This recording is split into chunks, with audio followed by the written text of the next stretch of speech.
Hey guys, hello, we keep it dirty off-road. We're continuing the Gen 1 rehab today as we address a couple more issues that we've had with the truck. First off, we got our shock reservoir mount fixed. We got some new tire straps. We had to deal with some hardware. I tried to fix my backup camera, but it didn't work. We're actually gonna need your help for that one.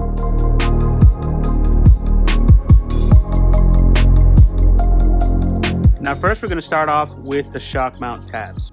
What the hell? Dude, Look at that. yeah.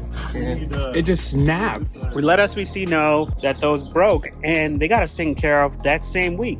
I let them know that weekend, shot Jeff over a quick message, and they got us in that same week and got us repaired quick. While we were there, we got another look at the SVC Bronco, which I think is pretty cool. They went ahead and replaced the tab. They did both sides to make sure that we wouldn't have any potential future issues. And while we were there too, they helped me mount the brake lights into the correct location. So really appreciate them for that. I didn't have the hardware. I didn't know what hardware we needed to get. They had it all in. They got us taken care of. Lines rerouted, everything's in place, new tabs, and good. And they did both sides. They went ahead and redid the tabs on this side just to be safe. So that's all new as well.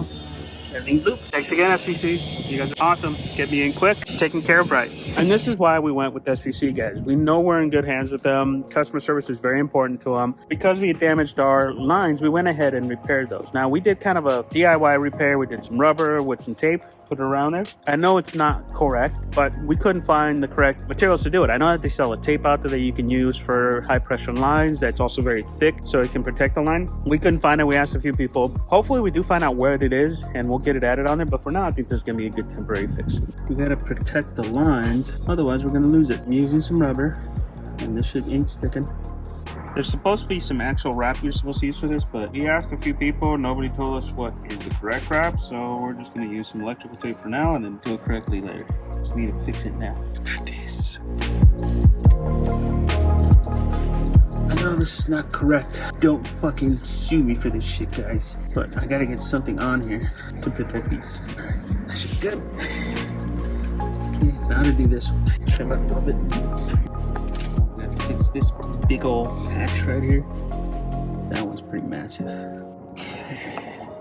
And of course it doesn't help. Oh well, as long as we have the rubber in there, that's all that matters. If you guys know tape, material, whatever, that can be used to repair the line, let us know. Put it in the comments below. Let us know and we'll try it out and do that repair in a future video. Next, we got ourselves some Alpine Straps. Now, if you guys know, the theme for this truck is lime green. We added lime green everywhere. She's got lime green there, there. We added some lime green up top. She's got lime green everywhere. But when I saw Alpine Offroad release these Mexican blanket straps, I had to have it. I love the way these things look. I really like the Mexican blanket pattern. I wish they didn't have this DFO logo. That's the only thing I don't like. It really takes away from it. Alpine logo, I think, is much more subtle, but I really like the pattern. It's a Mexican blanket style. It's Baja. They're great. Another reason, too, why I like them is the hardware he's using is quality. This is quality hardware. This is set up for abuse. Good, strong hardware all throughout. Because this is so bright, we did expect this was going to fail on us, so we went ahead and added some Scotch Guard. And you can see on ours, we've already actually used them on a couple of trips. You can see a color this bright, it's going to fade no matter what. There's nothing we can do about it. We know this is going to fade, so the Scotch Guard is going to make it last a little bit longer. At least we hope. Now, when they do end up fading, because we know they are, these are going to fade. A color this bright can't stay. We're going to take advantage of Alpine Offroad's exchange program, and maybe by then he'll have lime green straps. I hope he does. If he doesn't, his exchange program has us covered, so we don't have to pay full price for a new set of straps. And let me tell you how that program works. So basically, you go on their website and you order a new kit, and the new kit basically includes the ratchet, so you get a brand new ratchet, and it includes these straps right here and this strap. The hardware you reuse, so you reuse the D-rings, you reuse all the hooks, and you pay maybe, I forget what it was, but I think it's like around a little bit more than a half of the cost of getting a whole new set of straps. So it's a pretty cool program. So if you haven't checked them out yet, check out Alpine Offroad. They make some good quality products. They offer a ton of different kinds of straps, and hopefully soon they'll be doing lime green. But for right now, these Mexican blanket ones are really good. Make sure you keep an eye on them because they sell out quick. So if you want a set, make sure you keep an eye on their website and order them as they come in because they will sell out quick. Now next, I had to take care of some hardware. I actually had to cut some hardware. When we had this light rack built, when James said that he was going to add security bolts on there to make sure that nobody could take those lights off, I didn't think he meant us too. Yeah, we had to cut them off. It sucked. The thread pattern of these, they're just all damaged. They get damaged really easy. That sucks. Now, just gotta break this bad boy up. Yeah, and that happened too, trying to get it out. The fuck? Careful, it's hot. You may have to pull up the... There it is. Look at the bolt. Damn it, James. Look at that. This hardware sucks. It's all stripped. You got it done right now. It's got proper hardware, grade 8, and she ain't moving. Nope, you're moving the whole thing. Yeah. Don't get these kind of bolts. They're nice, but they rust, and the threads, I mean, the fine thread, anything outdoors. Better go coarse thread. And then this stuff gets catches in there, and we have to pick it out. Yeah. We replaced it all with grade 8 hardware that we know works, that's all over this truck. Hopefully we don't have to deal with rust again, and those come off really easy. Next, we needed to address our backup camera, and we actually need you guys' help here. When we first got the truck, the backup camera worked, but as we started using it more, and after the first trails, it just stopped working. We couldn't figure out why. This is what my truck is doing every time I go into reverse. So I went ahead and ordered a new camera, figuring, okay, this is a common problem. Gen 1 Raptors, they all have issues with the backup camera for whatever reason, and it's either one of two things. It's either the harness or it's the camera. So we figured we'd start off with the easiest one and replace the camera. Now, we were able to get the camera off fairly easy. We actually got really lucky when we took the logo off. The logo didn't break. Normally, you have to buy one of those ahead of time because you are going to break the tabs, and the only thing you can do is replace it. You know how rare that is? They almost always break.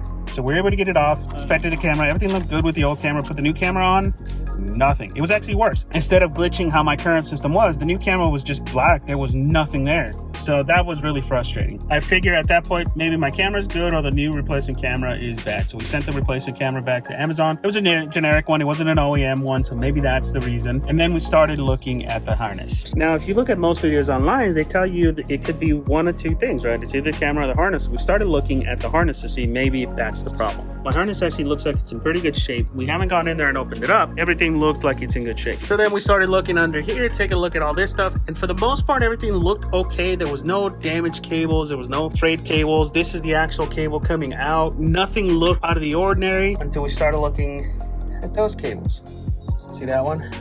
See how that one's frayed a little bit? It's not disconnected, it's just frayed. All the other ones are fine. So I'm not sure what's going on back here. I mean, like I could probably go in there and replace that pin and make sure it's good, but I don't think it would make much of a difference to replace just that one pin. And this is part of a larger harness, right? This is the harness that goes all along the side of the truck, goes to the front. So when it comes to electrical, guys, I suck. I suck at troubleshooting electric. So if you guys know what I should be looking for under here to help me troubleshoot this, I would greatly appreciate it because this truck is big, it doesn't turn too well, and I would love to have my backup camera back. So let me know in the comments, guys, if you guys know of any tricks, anything I should be looking for on this to try to figure out what's going on with my backup camera, because it's definitely probably cabling more than the camera itself, which blows. All right, guys, so that's it for this video. Definitely need you guys' help to try to figure out what's wrong with my backup camera. If you guys got any ideas, put them in the comments below. Hopefully we can get that one figured out. We still got a bunch of little things that we're going to be fixing on the truck. And right now with gas prices being so high, we're going to focus on getting her fixed rather than hitting the trails, because